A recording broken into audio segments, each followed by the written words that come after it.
আমি যেখানে ভিতরে বলতেছি এই মুহূর্তে শুনতে পারতেছি পাকিস্তান নাকি আমেরিকার সাথে হাত মিলে নিছে।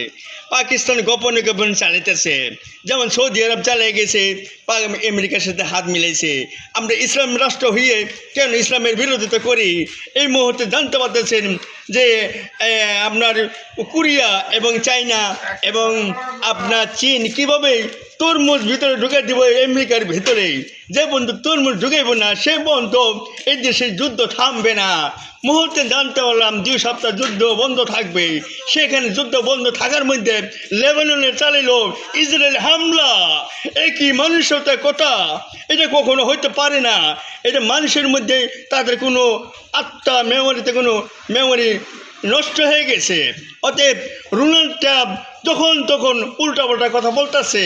ডোনাল্ড ট্রাম্প মানুষেতে উনি অসুস্থ, ওনাকে চিকিৎসা করতে হবে, পাগলের কারখানা ঢুকাইতে হবে। ওনাকে পরিপূর্ণ চিকিৎসা না করে ওনাকে প্রধানমন্ত্রী বানানো চলবে না। ডোনাল্ড ট্রাম্প এই মুহূর্তে তাকে পদত্যাগ করা হোক। পদত্যাগ না করলে এই দেশে পৃথিবীতে বিশ্বযুদ্ধ লাগিয়ে দেব। বিশ্বযুদ্ধ লাগার উদ্দেশ্য সারা পৃথিবীতে আমাদের যে জিনিসের দাম, তেলের সমস্যা, গ্যাসের সমস্যা, বিদ্যুতের সমস্যা, আমরা কি মানুষে বাঁচতে পারবো না? না দুনিয়া থেকে আমাকে নিঃস্ব হয়ে যাওয়া লাগবো। আগামীতে জানতে পারতেছেন, পরবর্তী জানতে পারবেন ডোনাল্ড ট্রাম্প কোথায় থেকে কোন কথা বলতে পারতেছে। ডোনাল্ড ট্রাম্প এমন একটা মানুষ, মানুষের ভালোবাসা, গণতন্ত্র উনি কখনো মর্যাদা দিতে জানে না। কেন জানে না? অত জনগণ ছাড়া উনি নির্বাচিত হয়েছে।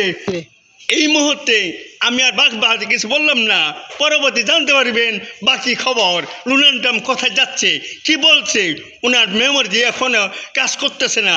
অতএব আপনারা সামনের দিকে জানতে পারবেন ডোনাল্ড ট্রাম্প আসল মন্তব্যটা কী বলতে চাচ্ছে, ওনার মনের ভিতরে কি রয়ে গেছে।